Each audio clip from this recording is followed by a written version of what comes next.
In this guide, I'll walk you through the steps on how to fix error code 277 Roblox Mobile. To fix the error code 277 Roblox Mobile, you want to make sure to watch this video right till the end. So there are different reasons why the issue might have occurred, such as your internet instability or server overload or corrupted file names. In order to fix it, so you could also try a couple of different methods. First thing, you would try completely closing your Roblox application and make sure that it's not running in the background as well. Once done, you could also long press onto it, go to the app info section. Here, come to storage and cache and make sure to clear cache.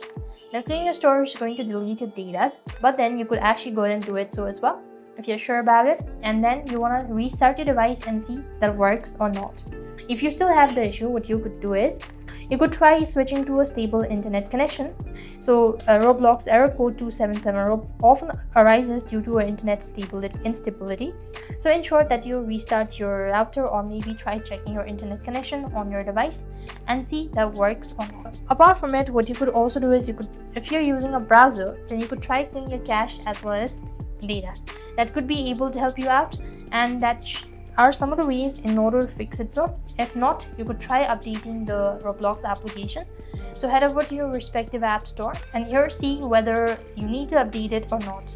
Despite of doing all of these procedure, if nothing seems to be working out, then try uninstalling the application and reinstalling it and see that works or not. So these are some of the ways in order to fix it. So I hope the video was helpful.